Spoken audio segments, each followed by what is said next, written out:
Party people, oh, hey gang, what's going on? Gutting the Sacred Cow here, Kevin Goatee, ready to drop a new episode your way, pow, boom, zing. This week, Mike Baker is going to join us as he's a former spy for the U.S. government, and he's going to explain why North by Northwest is just nonsense from top to bottom. Getting in the old Gutters co-host chair, Lauren Conlon. You remember her from taking on one of the John Hughes films. And, well, hilarity ensues, trust me. So let's see if Mike Baker can truly waterboard the hell out of North by Northwest. There's an important phrase that we use here, and I think it's all time that you learned it. Act as if. You understand what that means? Act as if you are the president of this firm. Act as if you got a 9-inch dong, okay? Act as if. Lauren Conlon, name that film. Boiler Room, baby. Yes! Well done. I was just talking about that movie today. So love Boiler Room. I knew it right away. Mm-hmm. Look at you. Always be closing. I know. What do I get? Do I get a prize? You get a hug and a cocktail on me next time. Okay, done. Okay. Kevin, go and see Lauren. Always be closing was Glengarry Glen Ross. It was, but they mirrored that whole speech in Boiler Room. You're right, Mike. That's the voice of Mike Baker. Cat. You know it. Mike Baker joining us. Mike Baker, another fan and reoccurring guest on the Bill Schultz Show. That's how we know. Mike, thanks for coming on Gutting the Sacred Cow. How are you tonight, sir? Yeah, I'm doing good, man. Thank you very much. Good to be here with you, too. Just remember, kids, Gutting the Sacred Cow is the best movie review, movie debate podcast where we invite guests to pick a film they find overrated or hate and trying to convince us to see their argument. But here's the twist. The film must meet one of these criteria. Widely beloved, critically acclaimed, or a financial success, because we love giving those with unpopular opinions a platform about our most popular films. Mike has chosen a film that easily hits 2, if not 3 of those metrics and angered one Mike Price, writer of The Simpsons and frequent guest of this show. That is 1959's North by Northwest, the first Hitchcock film on this podcast. A 1959 film, as I had said, a budget at the time of $4.3 million, a box office gross of $5.8 million. Didn't make that much money after all, but turn that into 2023 money. $41 million budget, $59.5 million gross. This thing got legs late. Lauren Conlon, are you excited about North by Northwest? I mean, I am. I told you I haven't seen her for a while, but I liked it when I saw it. So, Mike. Oh, out of the gates. Well, look at that. Right out of the fucking Sorry, gate. I forgot. Should I not curse? Is that on it's very par for your course. But I'm just kidding. I love you. Next, let's see, Lauren. I actually go to our guest, Mike. Mike, what on the old IMDb scale, 1 through 10 with decimal points? What do you think North by Northwest has on the old IMDb, 1 through 10 with decimal points? Yeah, you know what? My feeling is it's probably about a 9.5. Look, this thing, when it was released, and by the way, I'm very honored to have picked the first Hitchcock movie that you've done. Surprisingly enough, very surprising. I would have thought Psycho would have gotten picked off a while ago. Yeah, absolutely. Yeah, so I'm going to say IMDb probably had it about 9.5.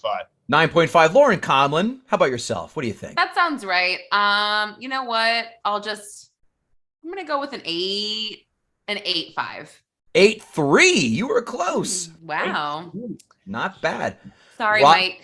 No. I would have thought. I mean, I was going with what I thought they would do because they're so far up their own ass. But I'm glad it was lower because I'm not. I'm a fan of the movie, but I'm not a fan of the movie. If that makes any sense. Perfect sense. No, listen, that does make sense. One of the two, overrated or hate, and this falls on the overrated category from your opinion. I can figure that out already. Now, Rotten Tomatoes score, Lauren Conlon, 1 through 100. What do you think the critics gave North by Northwest? 93%. Mike Baker, what do you think? Well, based on Lauren's logic, and she got the price right the last time, I'm going to say 87%. 97%. Damn it! See, like You were closer. You were close. Yeah. No, I was closer. No, you were closer, Lauren. Okay, sorry. I said 93. You were closer. Sorry, you Yeah. lose again. It's the critics. It's the critics. They're further up their own ass than IMDb folks are. Mike, we come back to you. Mike, what did the audience give this? 1 through 100. Yeah, I think the audience probably gave it about a 81. Lauren Conlon, can she go for the hat trick? I'm gonna go. See, audience. Let's do 90 for the audience. 94. Lauren Conlon with the sweep. God, I know. Everyone loves this movie. Good night, everyone. Drive safely. Or I know. not. How does it feel to be a loser, Mike? Oh, wow. Well, I've gotten used to it after all these years. Oh, I was just kidding. You're not a loser. Lauren, I don't No. kidding. Come back at me. Slap hard. You'll change your mind once you get to know me. yeah, that's right. Look at his bio. He can make you disappear in 3 seconds, Lauren. He's in Shadow Ops, for Christ's sakes. Oh, is that true? Yes. Oh, I really didn't know that. I didn't get his bio. I didn't send it. I know. Okay. Well, quotes. I wanted to see if you put your foot in your mouth, and you did. Thank you for falling right in my bear trap. Wait, I'm kidding. why? I'm kidding. I was like, why? I'm kidding. Oh, working on sarcasm with you, my dear. Quotes. No. I have 2 ex-wives, a mother, and a bartender who rely on me. I thought that was cheeky. Cary Grant. You know it. Has to be, yeah. And of course, Thornhill again. Tell me, why are you so good to me? Yves Saint Marie, shall I climb up there and tell you why? That was a good one. That's in the trailer too. This film is a no shortage of double entendres and Randy talk. How about you, Mike Baker? Any quotes jump out at you from this film? No, you took my favorite one about including the bartender rely on me. That's possibly the best line out of the whole thing. Otherwise, there's just page after page of cheesy script here. Okay, Lauren, any quotes jump out at you, my dear? I mean, it was literally what you said. I love when she said, "Why don't you let me climb up there and show you?" I was like, "Ooh." So no need to waste any more time and go right into 5 fun facts. James Stewart had been into 4 Hitchcock movies at this point, and he wanted North by Northwest to be the 5th. But while Hitchcock loved him, he didn't think he was right for the glibly debonair Roger Thornhill. He wanted Cary Grant for the part, but not wanting to hurt Stewart's feelings, Hitchcock waited until Stewart had committed to another film. Wow, that's so interesting. No, I just fell asleep. Sorry, just hit my head. And, oh, she's shifting the bitchiness section to me now, Mike. That's cool. Yeah, keep going. There's Let's do another fact. The bulk of the climactic scene was shot on a very reliable mock-up of Mt Rushmore in LA, but this proved to be problematic because Hitchcock's team did such a good job that the climax had really been filmed on Mount Rushmore. The misconception, though, that Hitchcock happily encouraged that it was. To counter this, the Interior Department demanded MGM remove the credit at the end of the film, thanking them for their cooperation. In fact, nearly everything Hitchcock had done had been against their wishes. That's interesting. Oh, did it meet your high criteria, it did. Colin? It did. It's interesting. I'll do a story on it. It's interesting. It'll be a TikTok sensation. Yes, exactly. Number 3, that's because in his addition to his $450,000 salary, which was $3.7 million in 2016 dollars, and a share of the profits, Cary Grant was paid $5,000 and adjusted for inflation, $41,000 per day every day. The shoot ran over schedule, and it ran way over schedule. Shooting hadn't even begun yet when Cary Grant's 7 weeks were up, and the daily bonuses started kicking in. So this lasted for 78 days, or $390,000 adjusted for inflation, $3.2 million. So all in all, the man made damn near $7 million in today's times, almost about $940,000. Because they were just so damn late. What the? Wait. And also you said something about him getting a profit. That doesn't happen now. Actors don't get profit shares off of box office numbers, do they? Or do they? Am I crazy? They absolutely get points. Oh, yeah. Oh, they do? In fact, I think the most famous one is Jack Nicholson saying, I don't want a salary. I'm going to get 7% of the gross for Batman when he was the Joker. I had no idea. Oh, he made some serious money. Because Broadway people don't get any of that. That's why I was wondering. People in Hamilton came out and said, wait, we don't get that, like a profit share. And like, you guys get all the money. And that's so interesting. I didn't know that. Okay. Yeah, but they get paid in jazz. Actress. They get paid in jazz hands. Yeah, I know, but I'm like, wow, that's like that's pretty cool. You do the movie and you're, Well, the big stars get it, not like the extras or yeah. No, it's part of the contract. I get that. Okay, makes sense. Roger Thornhill is saved 3 times on his journey by Eve. He hides in a toilet on the train while she sends the police in one direction. She hides him under a bunk bed in her cabin, and she gives him her shaving kit to disguise his face in the station bathroom. In the Greek mythology, the hero, often on a journey, is saved 3 times. Yeah, that's very true. That's very true. Now this one grabbed me. I didn't know what to do with that piece of information that you just rolled out. How about you just assimilate it, Mike Baker, and just say, huh. Yeah, I'll absorb it. Number 5, while on location at Mount Rushmore, Eve Marie Saint discovered Cary Grant would charge fans. How much for an autograph? This is 1959. How much do you think he charged fans for an autograph on location? $10. $10 back in 59. That's costly, but okay. Oh, it is? Right. I'm going to go with $5. 15 cents an autograph in 19, which is $1.50 in today's money. Like, why bother at that point? Yeah. Why bother? Wait, I also read, this is a fact you did not put out there, that when Cary Grant initially read the script, he thought it was garbage. Yeah. I'll put that in a newsreel. Huh. Whatever. I think it's interesting that he thought it was such a bad script when everyone else thought it was a hit. It's he funny. didn't understand.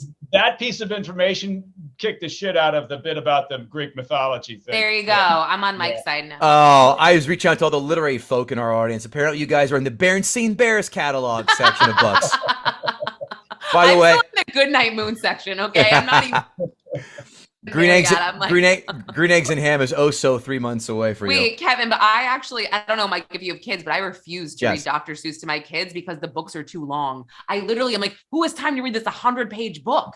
When's the last time you read one? It's awful. A few weeks ago, and yes, I have a kid. You have a 7-year-old, you silly. No, I said Mike. I said, I don't know if he has kids. Yeah, but I was like, I know it's like, I never read Dr. Seuss. It's too long. Anyway.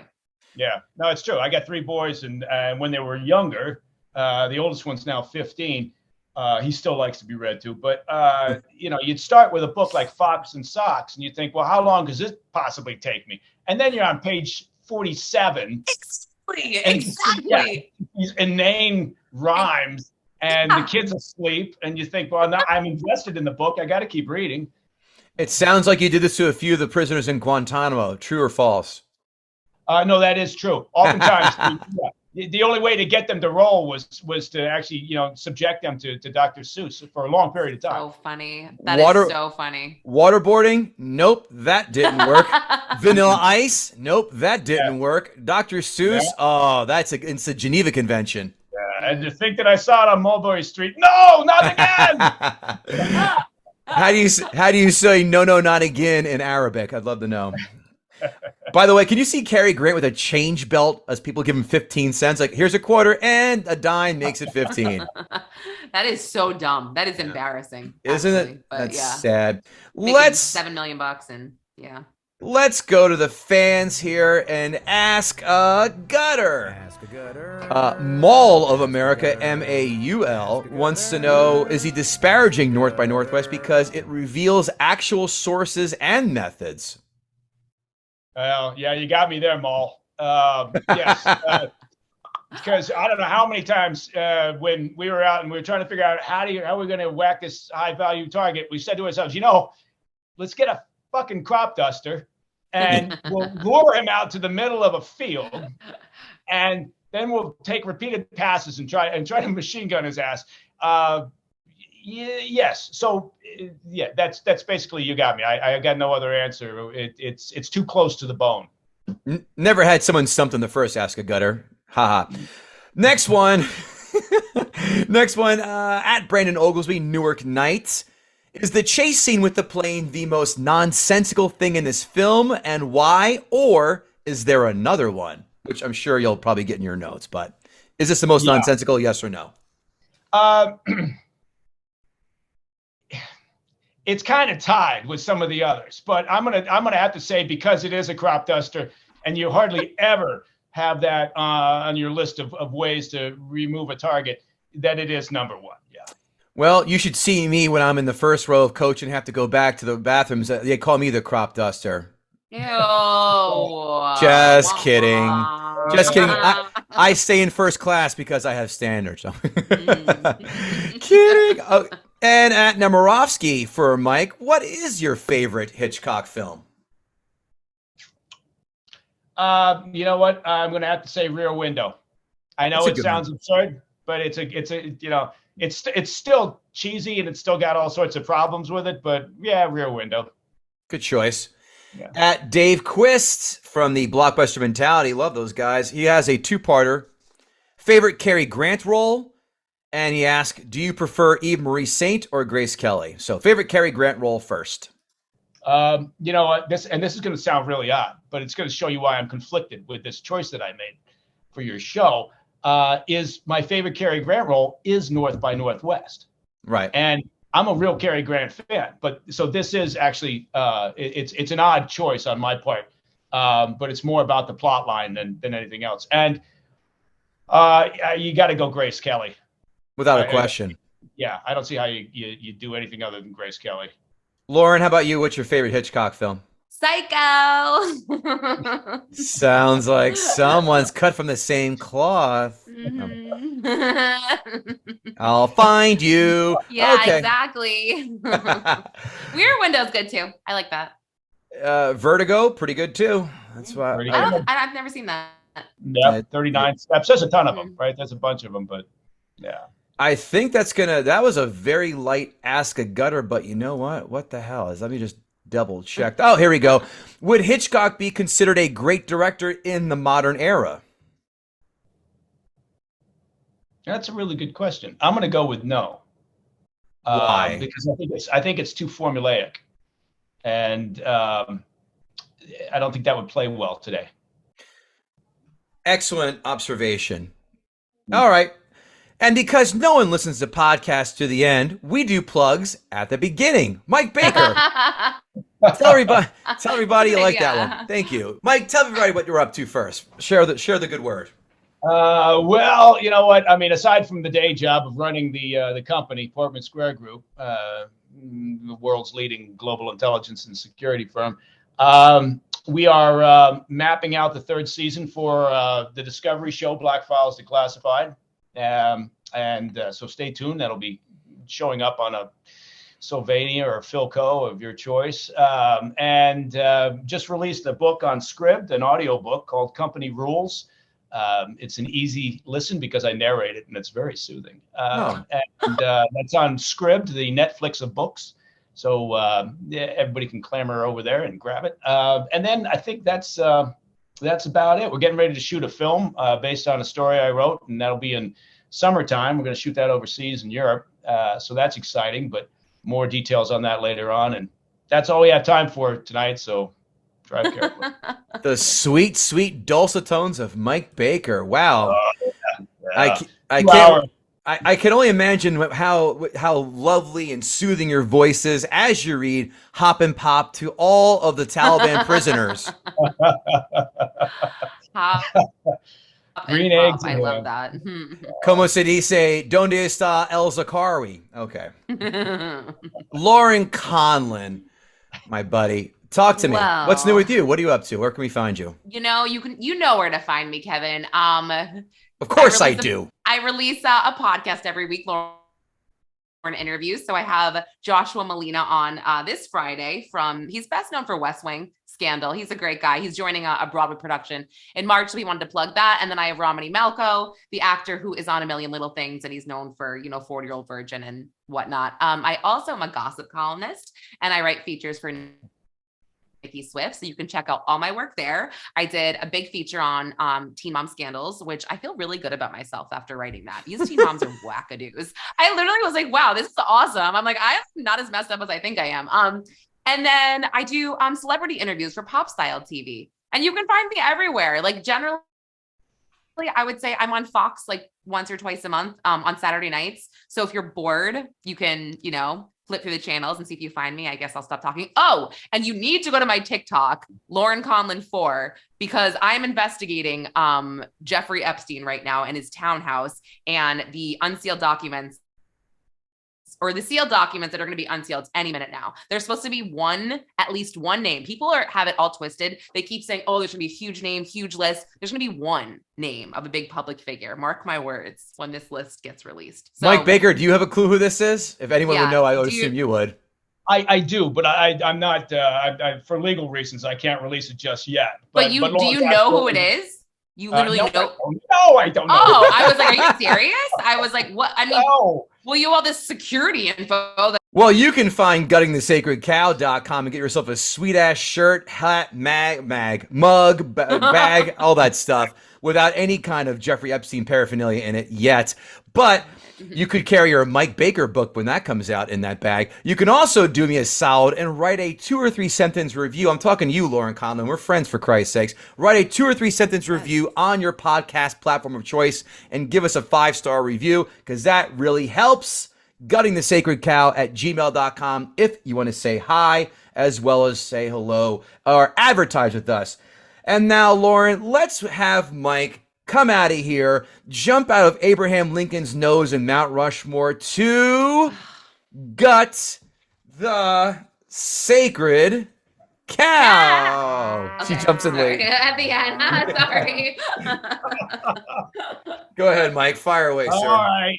Well, let's take a trip back in time, shall we? The film was released in 1959. It was set in 1958. So it's the Cold War. Now, we're all scared to death of the Soviet Union, right? So the setting makes sense, right? And when the movie was released, the New Yorker and the New York Times immediately declared it to be a masterpiece, a cinematic masterpiece.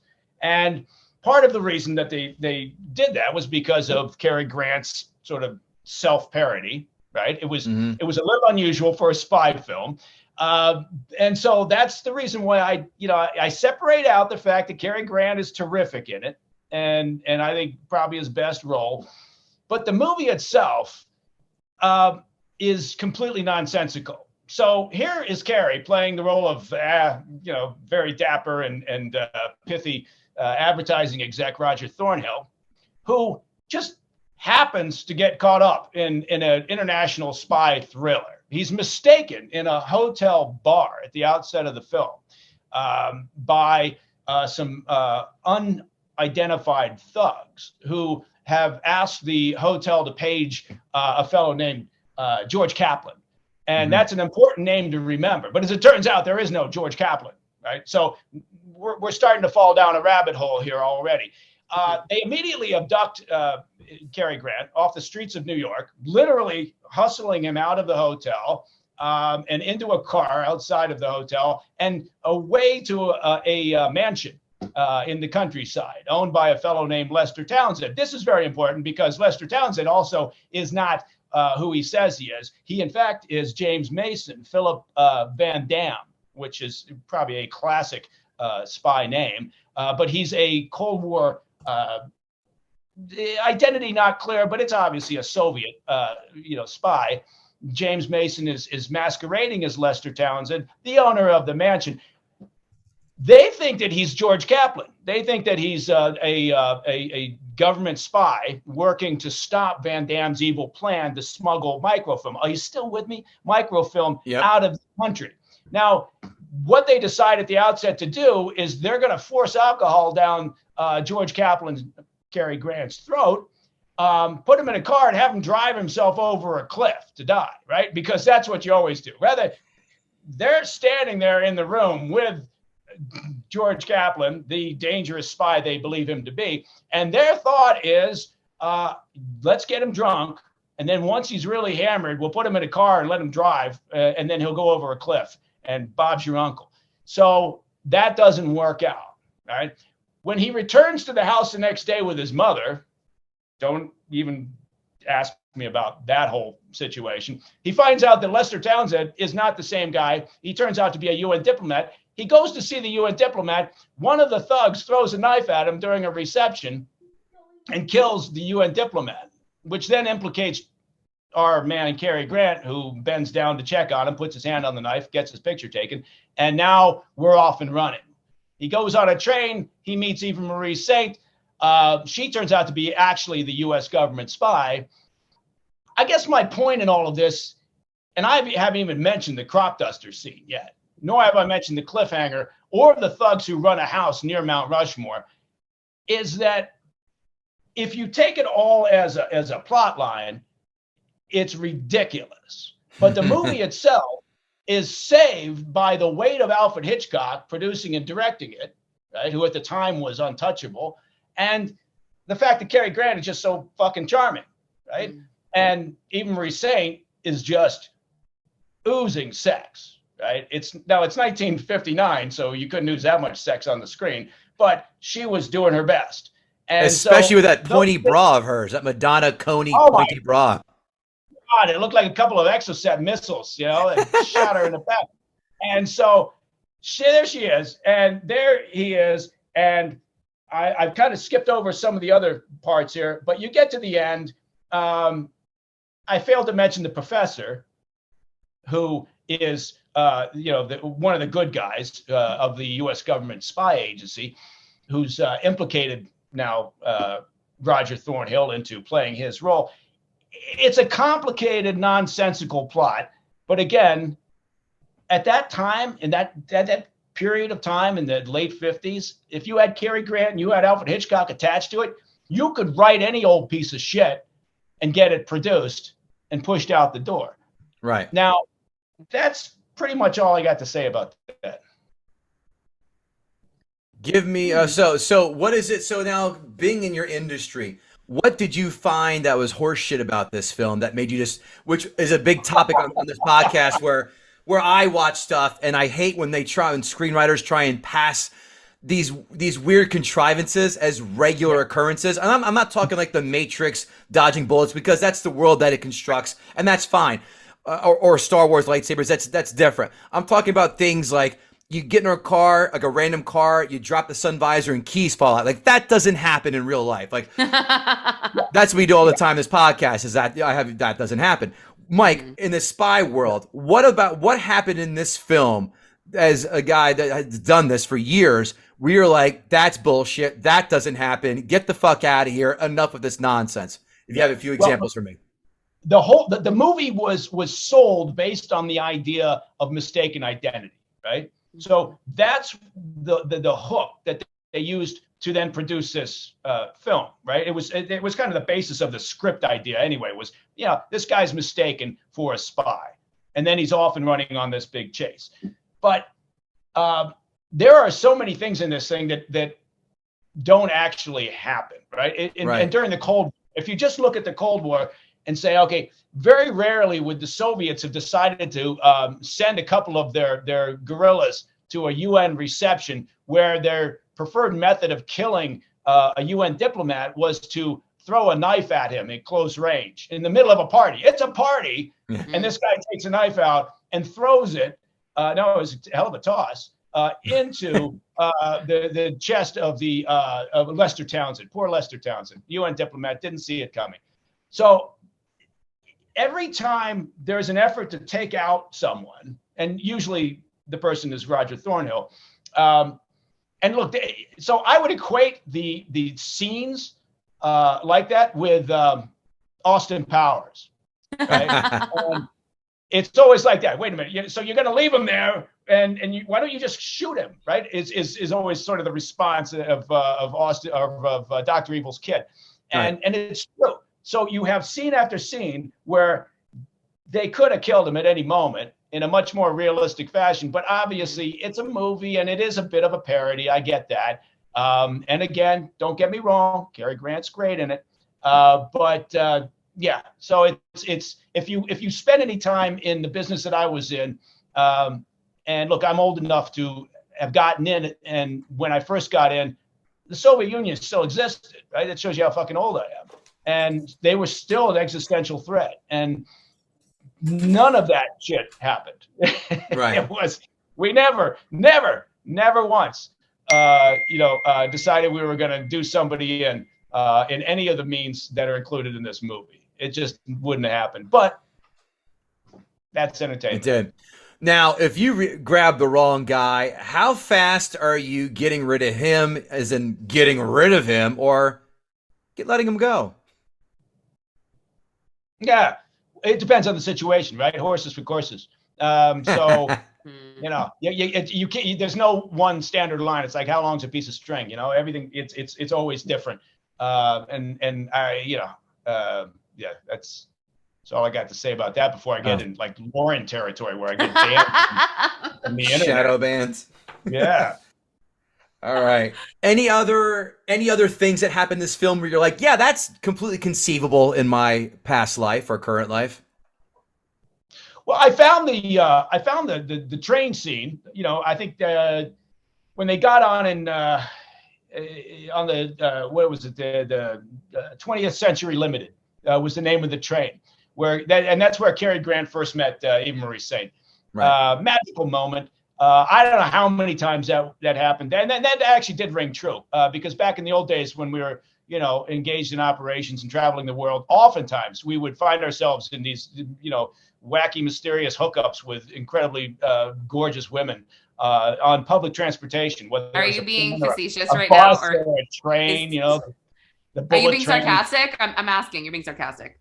Oh, yeah, yes, I am. Okay, yes. okay, yeah. I was like, sorry, what? Oh, see, but years of training, and I can say that, and it sounds perfectly believable. No, I'm just bad at sarcasm. You can ask Kevin. I'm really bad. It's just bad. I was gonna say, does it say in your business card, Mike Baker, honey pot recruiter? Oh, yeah. No, I was the bait. You're the bait. It's called a honey trap. It's a honey trap. Honey trap or honey pot, whatever. No, See? it's honey trap. Yeah. Oh, I'm sorry. Sorry there, no, honey pot, Jason Bourne. Honey pot sounds like no, they do honey traps for celebrities when they try to get them to cheat so they can put it in the magazine. Like that's yeah. That's a thing. Yeah. Yeah. Is this I'm a honey trapper. No, I'm just kidding. I'm just kidding. But a honey pot is different. That's like a rusty trombone or like, you know, hey, if you haven't tried the Abraham Lincoln yet, then you two are not living life to the fullest. That's what I have to say. Google that, and then text me later on, Lauren. Okay, will do. I'm scared. Mike, give me a number. Actually, any other notes you have about the movie, Mike? No, I don't want to bore your viewers, you know, with my terrible opinions on movies, but I think I've said all I could really say about it. People have to watch the movie. I don't want to discourage. Again, I don't want to discourage. But look, every time it's on, I watch it. I think I mentioned this to you before. You did. Every time this movie comes on, no matter where in the world I am, whether it's on an airplane, whether it's in a hotel room, wherever, I got to watch it for some reason. And you're doing a bad job, though, of selling your like. I don't. This is not. I'm like, do you know the concept of this podcast? Look, I'm very conflicted on this choice because every time I finish watching it, I think, look, I just wasted another hour and 3/4 of my time because I just watched this fucker again, but I can't help myself, right? Actually, I have another question for you, Mike. Now, what Hollywood movie or movies would you say are the best at really encapsulating the spy or intelligence community? Which ones are the absolute goddamn worst abominations you've ever seen? Probably the best of the Austin Powers movies. Yeah. That's as close to the truth as you can get. I would say, look, there's been a handful. There's not been a series like the Bourne movies, right? I really enjoy the Bourne movies. I know some of the folks that were involved in making those, and so maybe I'm subjective, but they're not really, you know, realistic. I mean, it's great action, right? But it's not really realistic. But there have been some movies on occasion. The Good Shepherd was a really good depiction of that period of time, right? It was completely unbelievable that Matt Damon would be interested in leaving Angelina Jolie at home, you know, very often. But it was a good movie of that time and of how espionage at that time worked. Tinker Tailor Soldier Spy, Smiley's People. There are some movies out there that really dive into the trade craft of spying, and I find those to be, you know, more interesting than just sort of the straight up, you know, action movies where every fucking 5 minutes you've got an explosion in the car chase, right? If you've got things blowing up constantly, you're doing it wrong, right? And It's like with 24, right? Jack Bauer was a bullet magnet. That's not a guy you want in the outfit, right? Because unless you just stand next to him, because he's going to take the heat. So you're saying Mission Impossible, one of my favorite franchises of all time, is a complete load of manatee abortions. Got it. Can't wait for the new one this summer. God, Tom Cruise knows how to entertain. Stand by. Yeah. That's cool. All right, Mike, give me a number 1 to 10 of what your thoughts on this film are. Well, you know what? If I could do it, I would give the plot line a 1, and I would give the entertainment value of Cary Grant, and to be fair, James Mason, who plays.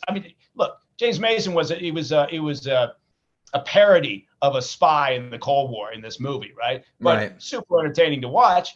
I would give them all a 9+, right? But if I have to give the movie just right down the line, I'd give it a 5. 5. Okay, fair enough.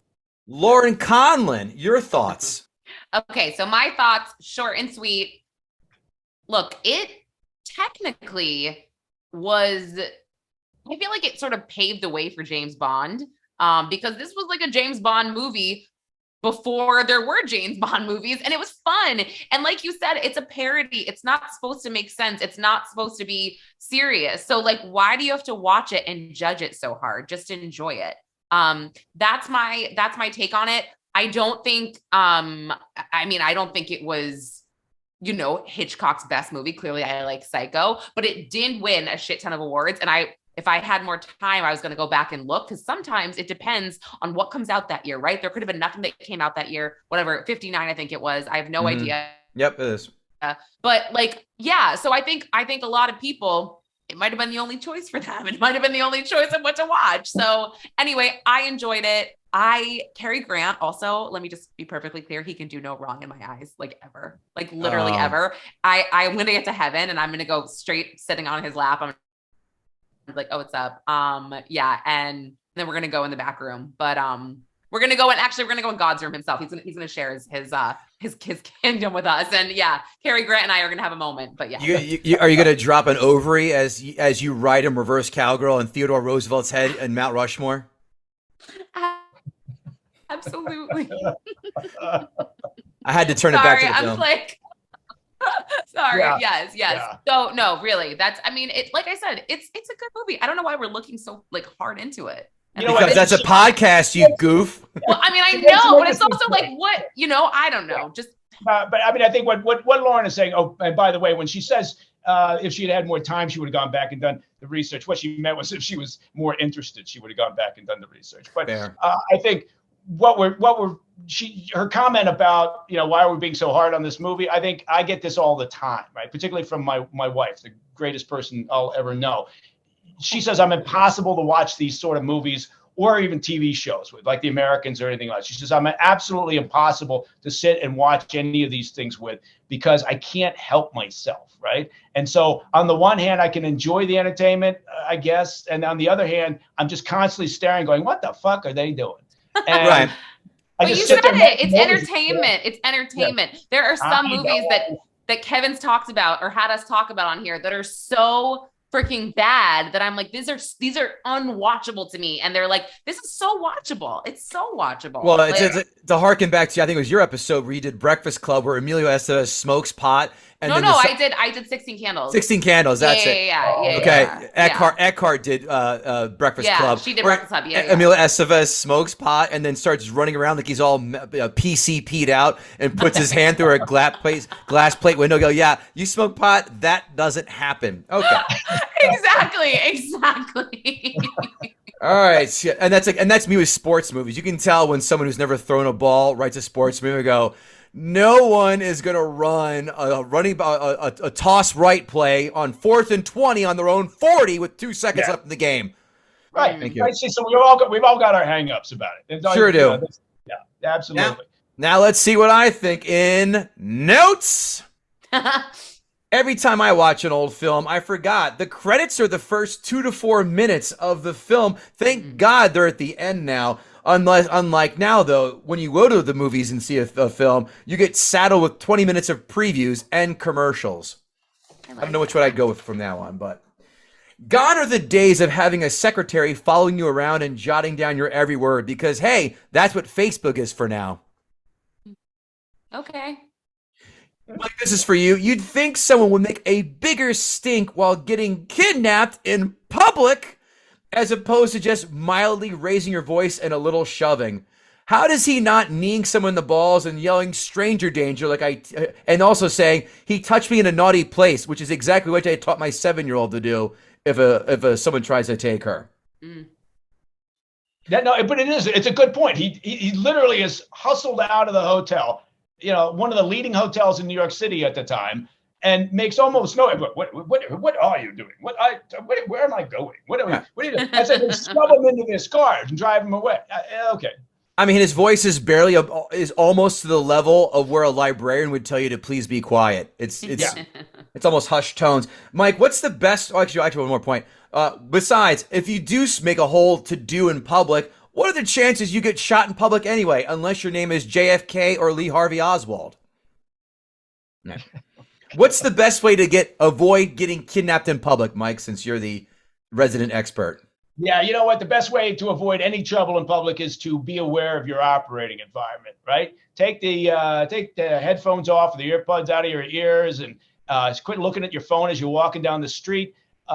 Don't be a moron. Be aware of what's happening around you. Look like you're aware. Look like you're a difficult target. And people will always look for the softer target. That's just what criminals or people with bad intent, do, unless you're specifically the target. If you're the target because they believe you to be an international spy and they're going to carry you away so you don't screw up their plot to smuggle microfilm out of the country, then you're screwed. But otherwise, whether you're in New York City or whether you're traveling overseas, just be aware, pay attention, and look like you're paying attention.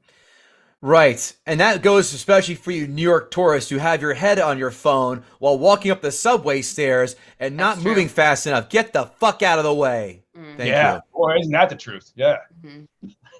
I thought this is very cute and folksy when they would say in the films back in the day, what the devil, instead of just saying, what the fuck? Holy shit, a young Martin Landau who looks like someone who maintains eye contact way too long in a public bathroom.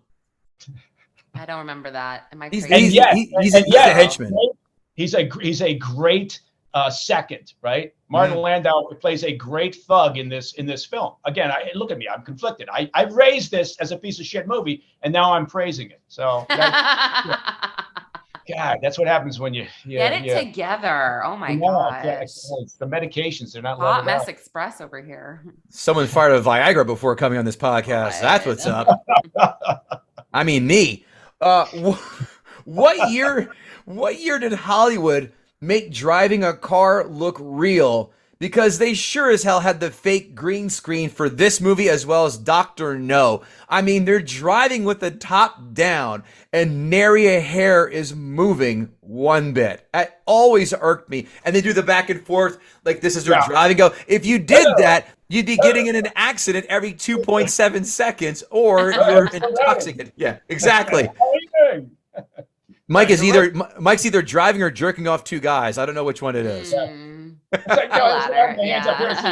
milking a cow. That's like milking a cow, which I guess is also a way of saying jerking off two guys. So. As Bill Schultz would say in the gay community, skiing. Okay. The gay community.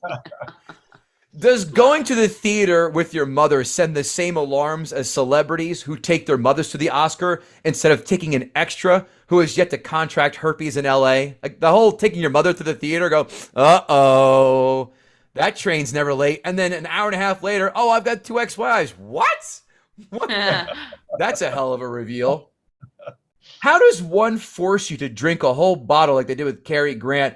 I'd rather get shot in the face and have to chug a whole bottle of bourbon because I am deathly afraid of turning into Nicolas Cage and leaving Las Vegas and then peeing in my pants. By the way, they gave DWIs back in the 50s. I always thought cops would give you a ride home and tell you to sleep it off. Normally they just wave you on. Just go. Yeah. Be safe. Come on. Make sure your seatbelt's on. Last time I checked, which was never, by the way, the police don't allow suspects and their mothers to tag along on investigations. Hey, it was the 50s, okay? I mean, they're just smoking in the crime scene left and right, too. I mean, my God, they should have just done a line. Whose side are you on, Kevin? Whose side are you You'll on? find out in 2 minutes. Oh, all that's right. That's a tease. If you watch this and you're not from New York or the surrounding area, you're going to think that people steal cabs from each other all the time based on the films in New York. Also, if you're not from New York and you watch this movie and see all the extras on the streets of Manhattan, you'll assume that there are no black people in Manhattan. And of course, I assure you, there are plenty of black people in Manhattan. No one, Mike, you beat me to this. No one in the middle of a busy UN reception hall saw a guy throw a knife into a guy's back. No one. That doesn't happen.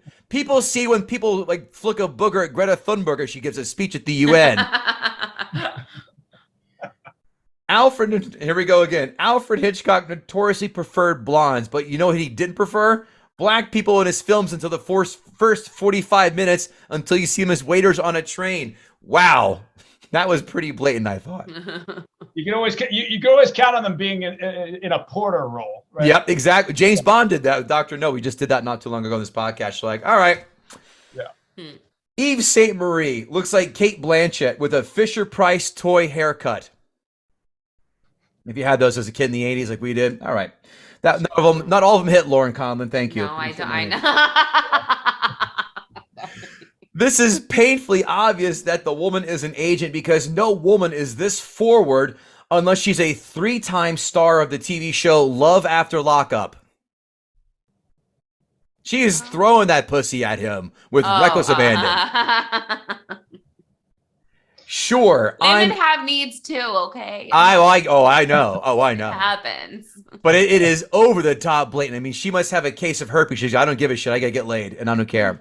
That's a hot take. Pun intended. Yeah. Sure. I'm totally going to listen to a woman I've had a one-night stand with and then say, the plan is you're going to get on a bus and then get out of the middle of Diarrhea, Indiana on a deserted road. That's what you're going to do tomorrow. The fuck I am. Diarrhea, Indiana. Yeah. I bet she also told him, you don't have to wear rubber. It's okay. I can't get pregnant. The crop duster scene is completely iconic, but I wasn't buying how the pilot had to kamikaze himself right into the side of an oil truck after all that open cornfield.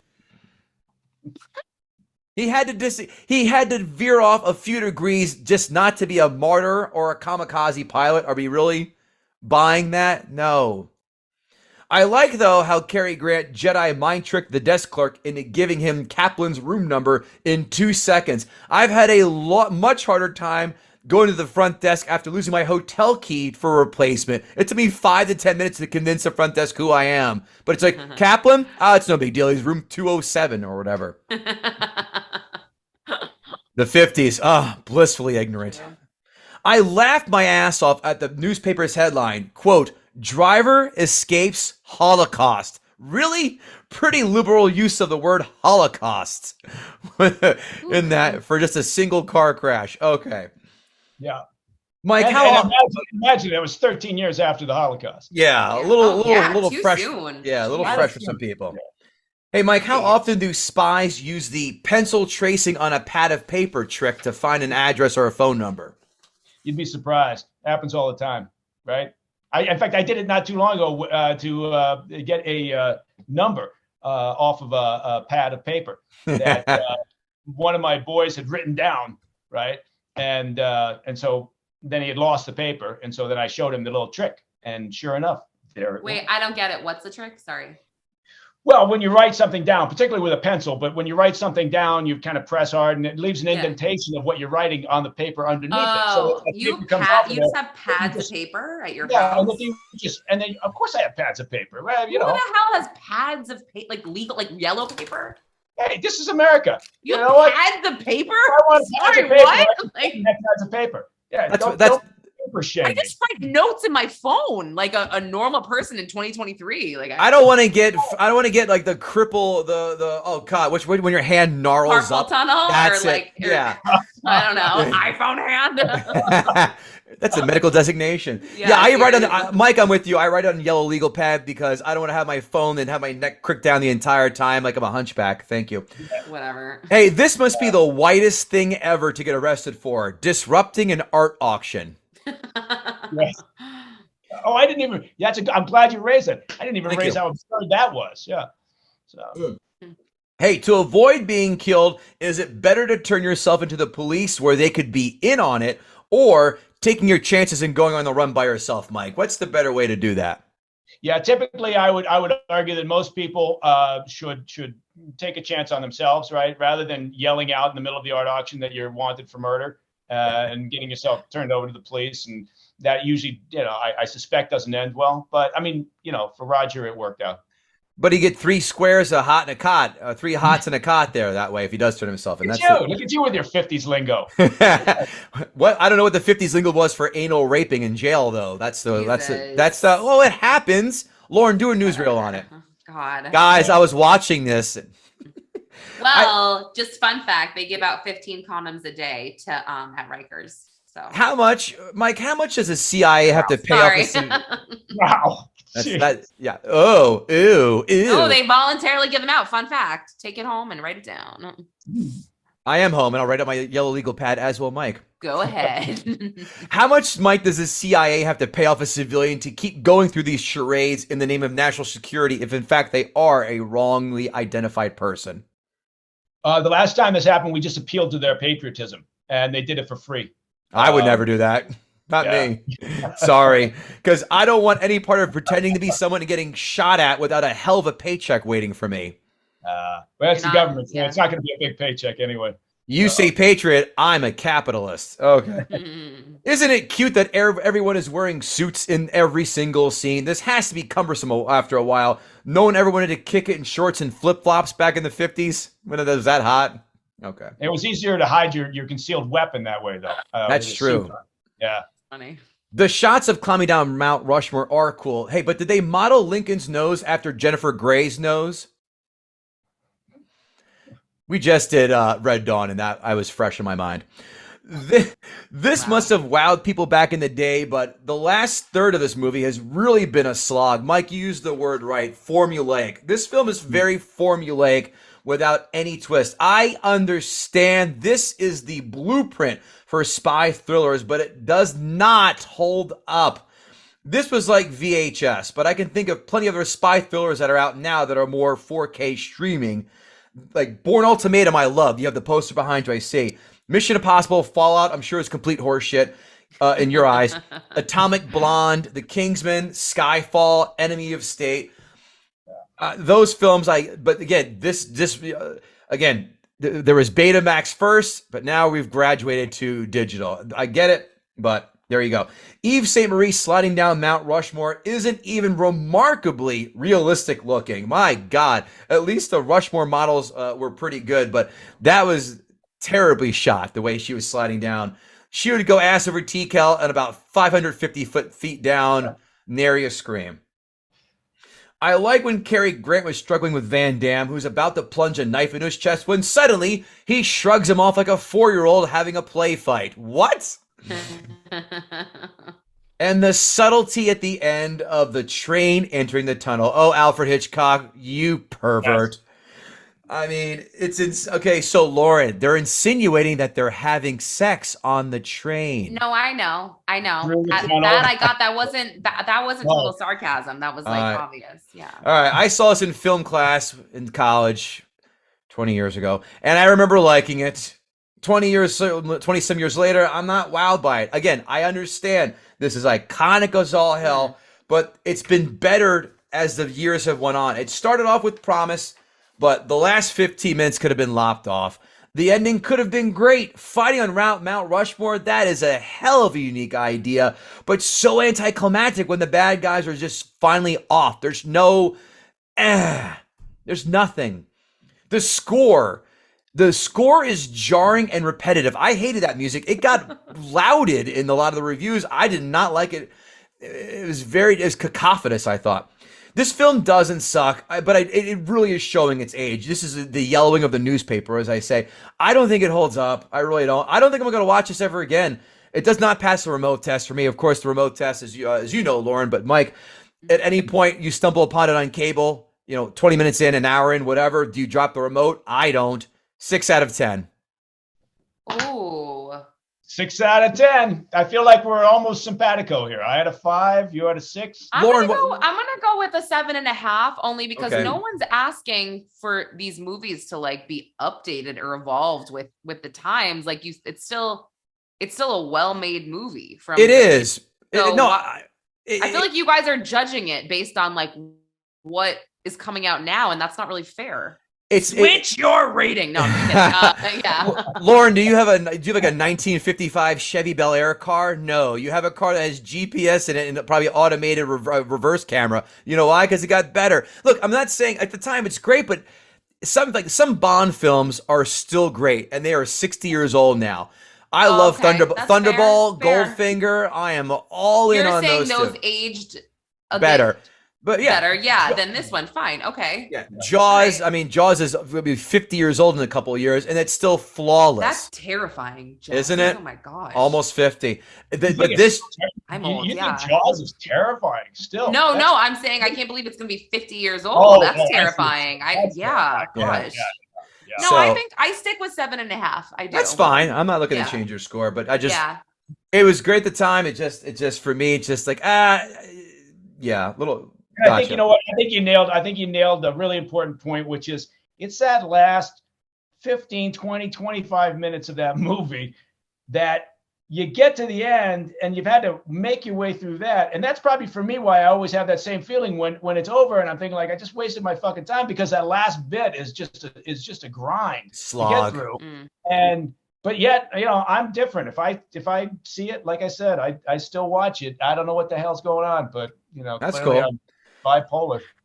Speaking of bipolar, let's see what those douche nozzles who wear those elbow patches on their jackets and think that they're funny with using puns in their reviews. Critics, 5-star reviews. The plotting is tightly wound and the thrills are executed with devilish panache. Ooh.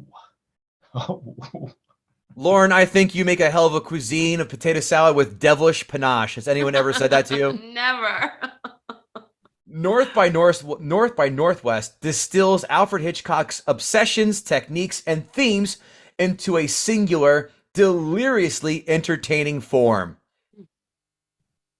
No. These are just to be clear, these are original reviews that came out in 59. No, these are reviews from Rotten Tomatoes that I've pulled up that are very recent. Recent. Oh, they are recent. And Okay. these are all Interesting. recent reviews. This is I know. I go right for the top. This is a classic thriller, slick as ice and about as exciting as you can stand.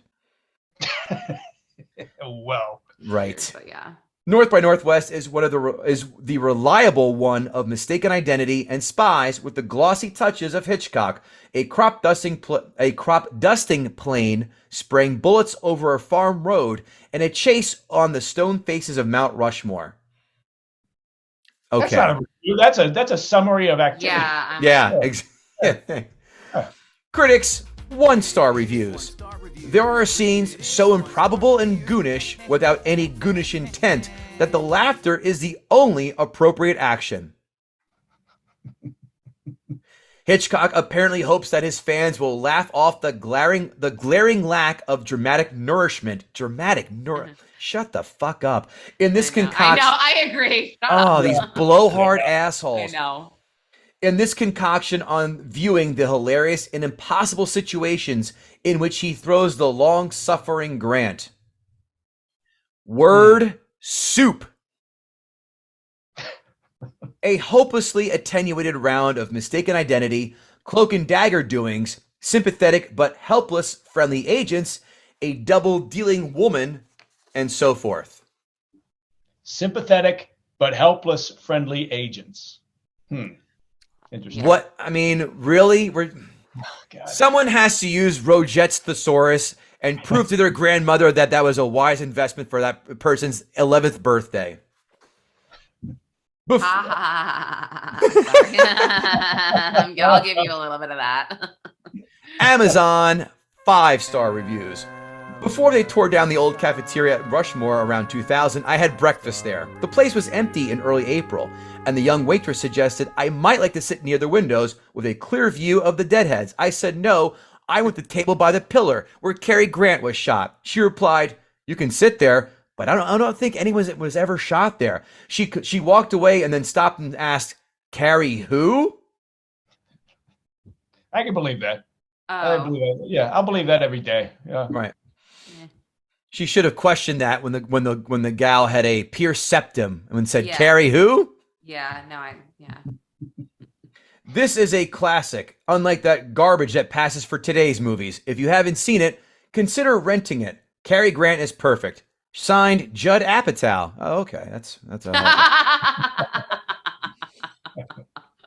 With his incredible acting style and screen persona, it's not surprising that the first pick of producers, Broccoli and Saltzman, to play Bond was Cary Grant. Did you know that? Cary Grant, the first choice for Bond. Sean Connery, way down the list. And true to the cachet that distinguishes the best of the Bond genre, North by Northwest moves right along. No flat spots. The writing is awesome. Don't blink, you might miss a clue. This rates as one of my favorite Bond movies of all time. It's not a Bond movie. Jinx, we said together. Yeah, it's like, and you're not going to miss a fucking clue. There's no way to miss the fucking clues in this movie. What are they talking about? Yeah, I mean, it is as subtle as a hammer of the head and a kick to the nuts that she's a double agent, folks. My most favorite movie, Amazon Prime rental. Can watch over 2 days. Could watch over and over. Cary Grant is wonderful. Update, I had to buy this movie. I love to watch it. So far, DVD holding out. Whew, we can all rest easy now. This kid is scaring me. Please, this kid is creepy. Amazon 1-star reviews. Is this movie exciting? Yes, but if you, like my wife and I, like to watch old Hitchcock movies because they are usually clean and wholesome, this film will very much disappoint you because of one scene. One scene? Following such strange script lines, you will want to cringe, which no woman in her right mind would utter. The primary female character brazenly states lustful intentions for a total stranger whom she obviously knows is wanted by the police. Next, the two hop in bed together. Though nothing is graphically shown, it is quite obvious what's happened. She does it to seduce him as a spy and neatly to arrange his death, and he willingly escapes. He willingly accepts like a dumb animal being led to the slaughter. He narrowly escapes death as a result, bringing to my mind the words of a wise old King Solomon. Signed, Christy Canyons. That's a hell of a quote from her. Thanks, Christy. Their version is narrated probably for the blind. Problem is that when you rent or buy, you're not told that it's for the sighted, so it's very annoying. Very disappointed because it's one of my favorite movies and I had to delete it. This plot is imbecilic. Cary Grant gives the only performance he seems capable of giving. Worst of all, the suspense was non-existent because the danger was unconvincing. We all love Hitchcock, but had this movie been made by an unknown, it would not have its current rating. I love the time-accurate misogyny, though. That's where it earned the only star I'm giving it. Wow. Time-honored misogyny. Yeah. That's amazing. That's amazing. I always do laugh at Goldfinger, where Bond is with that blonde in the first 5 minutes. He is approached by Felix Leiter, his American CIA agent, and he tells the girl and then slaps her on the ass. Run along, honey. Man talk. Wow. Yeah. That one you're like, holy shit. That's a Guys, that still happens too. Just go to the Friars Club. Oh, really? Was Milton Berle doing that to you when he was alive, Lauren? You know, I wasn't a member when Milton Berle was alive, Kevin, but thanks so much, bud. Thanks so much. I'm not even 40, so. You know what Milton Berle was known for, right? Is huge hog. Yeah. Is that a thing? I didn't know that. He was strong in Hollywood. Yeah. Listen. Yeah. Then girls don't like 10 inches. Don't get it mixed up. So. They love 12. Ha! I'm just saying that's what he was known for. No, and I'm just letting you know in case you feel slighted. Don't worry. Oh, I don't. I'm just kidding. I don't think any dude on this podcast feels slighted. Hey, Lauren Conlon, and you and your 10-inch cock addiction. Can Yes. you tell me? Can you tell me if Mike Baker got the sacred cow? No, he didn't. Oh. He likes the movie. Are you kidding me? He did the opposite. But you're very. I love how detailed you are, and I love how you look at it from a lens of your profession, but you also are able to enjoy it, sort of. So I like that. So did you gut the cow? No, you did not gut the cow, but you are a very, very nice human, and I liked everything you had to say. You got a sweet spirit, Mike, and we really enjoy your company. But no, you didn't, because you said it yourself. You kind of like the movie. No, I know. So. I know this could probably be the strangest episode of the show. No, actually not. Said, it's overrated. It's overrated, and you noted this is an overrated movie, so you kind of did your job. Yeah. Mike, actually, I'll disagree with you. The strangest thing that happened on this podcast is we had someone watch the wrong movie. They wanted to watch. They'd go check out, for everyone who watches this podcast knows exactly what I'm talking about. Shelly Martinez, a near and dear sweet gal, said, I'm going to do Dumb and Dumber. I go, by all means, good fucking luck. She watched Dumb and Dumber 2. Oh, God. Because she starts talking about his daughter in the first 5 minutes. You go, no, Shelly. He's sticking his head out of a limo saying, good day, mate. Let's throw another shrimp on the Barbie. Yep. She goes, no, it's his daughter. And Kevin Israel and I go, no, you watched the wrong film. And she, to her credit, was the best, sport about it. And she still this day makes fun of it. So that's the weirdest thing. Oh, she's a sweetheart. That's so funny. Guys, girls, what a hell of an episode. Mike, I'm glad that Bill Schultz did the introduction. Lauren Conlon and I always enjoy our time together. We are due for a power. Wait, Mike, are you on Instagram? I'll follow you. Am I on Instagram? I'm on Twitter. Okay, I'll follow you on Twitter. Oh, I'll get your handle. I'll follow you. Yeah, I'll stalk you and all of the cool things you do. Awesome. And then if I pick up any good gossip from because I hang around with a lot of posh, swanky people, I'll let you know straight away. You better. I'm being serious. Lauren, just call me later on. Let me know who that name in the Epstein file is, and I can promise. Dude, I don't know it yet, but I'll let you know. I will let you know. You better believe it. I can't wait to the world to find out that it was Kevin James, Paul Blart Mall Cop himself. Thanks for listening to another episode of Gutting the Sacred Cow, friends. We appreciate you and continue to love talking with you on the Twitter at GTSC Podcast and Gutting the Sacred Cow Podcast on the TikTok, which is stealing my information right now, and Instagram. Love you all. Thanks again. Talk to you soon.